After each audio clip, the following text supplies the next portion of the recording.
Hey, listen, normalize to not go buying a house and becoming house poor. Normalize buying a house and becoming house poor. It's not talked about enough. So many people are house poor. So many people are house poor. And when I say house poor, people can't even afford their mortgage. For real. People are getting $2,500 mortgages knowing that they can't afford that.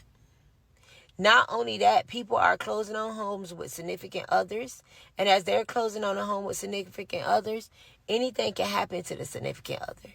Anything. And guess what? Now you are on your own with those bills.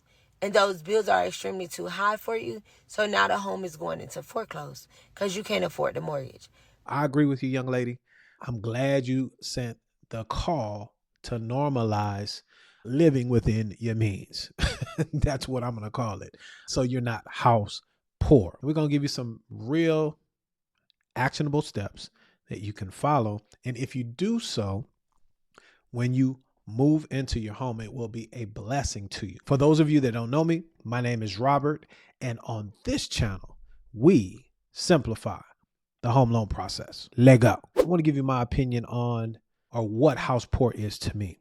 That is whenever more than 33% of your gross income, based on living at the time of this video, is going towards your housing payment, not your maintenance, but the actual payment. That's the PI, principal, interest, taxes, insurance, and HOA if you have them. Anytime more than 33% is going towards that mortgage payment, you're going to be house poor. The back end ratio, anytime more than 38% of your total liabilities, that's the house payment, any monthly bills that you're paying, nowadays, any undisclosed liabilities that a lot of folks have, all the stuff that you have responsibilities to make a payment on monthly, including a house payment, it should not exceed 38% of your gross income.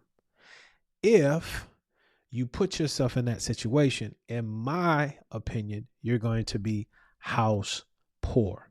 And this happens because most of us are buying too much house. Now, I know what the narrative is, and I can hear you already. Well, where I live, houses are $500,000. Stop, guys. Every house is not based on the median. There are homes where you live that you can afford, you just don't want them. Now, I understand that. I get that. The question is, can you afford what it is that you want? And whenever you do not do that, whenever you don't stick to these rules that I've actually amended because they used to be a lot lower, but cost of living is up. Whenever you exceed 33% of your gross income just to make the mortgage payment, the house payment, the rent payment, whatever the payment is, you're going to put yourself in trouble. If you exceed more than 38% total, you're going to put yourself in trouble. That's what we have to normalize, is living beneath your means if you want to thrive.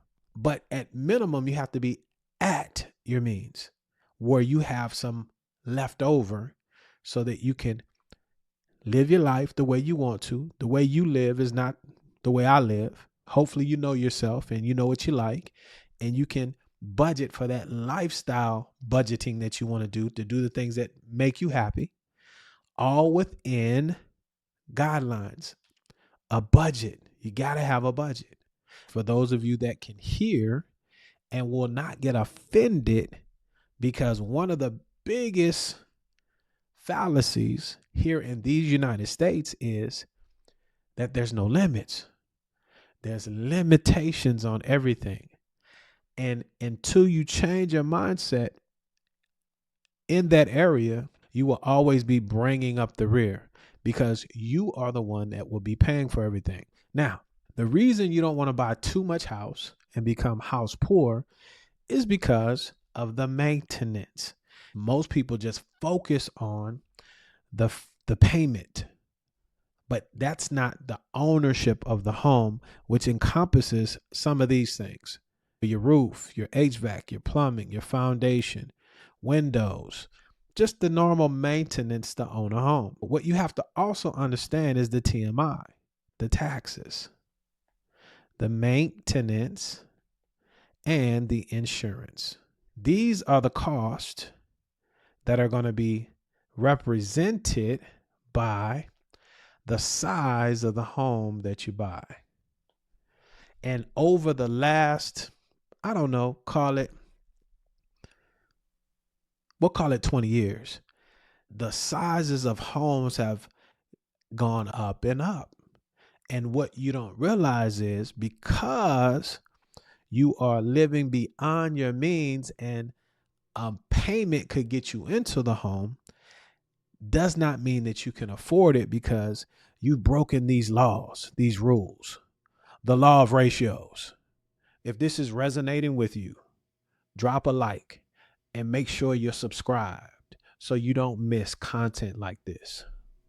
They're applicable to everybody. And you have to understand that.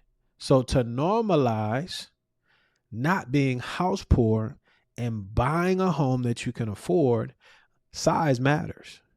The size of the home matters. When we look at the size of the home, this is the exercise that I want you guys to get into. You need to start looking at the square footage of the home, and I want you to multiply that times a factor of 14 cents.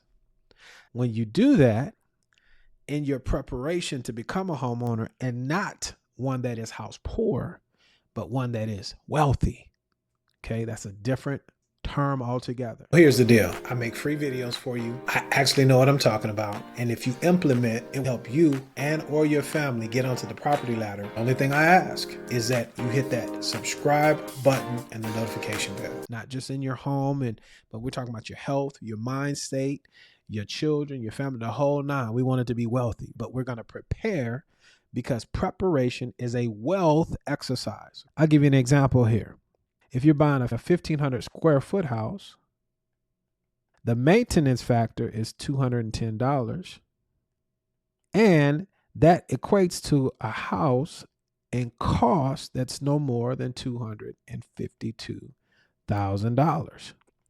That's the starting point for you to determine if that house is going to fall within the ratios. I help people all the time where their front end ratio is 45, 46%. The back end ratio, FHA loans, is 56%. I can't stop you from doing anything. But on the channel, I educate you and tell you, I'm sounding the trumpet and saying, whoa, that's a whoa. Don't do that, because you're going to be house poor.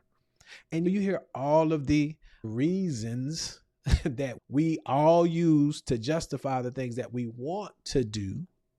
And that's what we all do, me included. But is it the wise thing to do? The scripture says this: all things are lawful, but everything's not expedient. Everything's not profitable. And it's not profitable, like the young lady is saying, for you to buy a house and not be able to not only make the mortgage payment. Why? Because the TMI. This is in the background. The taxes, the maintenance, and the insurance are not fixed. And depending on where you are, over time, those things go up and to the right. Just look at history. And you can cry and lament all you want to, but that's the name of this game. Didn't say I loved it, but as my mother-in-law says, you have to learn how to play the game. Like my mama says, you got to get to the root of the matter. And the root of the matter is this: render unto Caesar what's Caesar's. Now, for all of you freedom fighters and everything, I get it, man. Y'all go do your thing. But for the rest of you guys that understand, until certain things change, until a stronger man comes and sets you free, if you know, then you have to occupy righteously and understand the game. That's all Rob is saying to you. So back to normalizing buying homes that are a blessing to you, if that's what you want to do. For all of you home haters, go rent. Go rent. It's fine. Everybody's not going to be a homeowner. I know that. 6 out of 10 are going to own. That's what the numbers say. 4 of y'all aren't. Got it. I'm just talking to those that want to own. So if we follow these tried and true, there's certain principles like gravity, 9.28 meters per second squared. If you get on the roof, boom, it's pulling on you. You're going to hit the ground. Same thing when it comes to buying within your means and ratios. There's a reason that they're there. But if you implement these strategies, these quick little math calculations, it will help you to prevent home poorness, or having a house and not being able to afford it. Because as I was saying, the taxes, mortgage, and insurance, the TMI, right? That's the information you need to know. It's not too much information, but the information you need to know, these things are going up and to the right. Now, there's things that you can do to mitigate them. I'm talking to you potential homeowners out there. Here's another fallacy.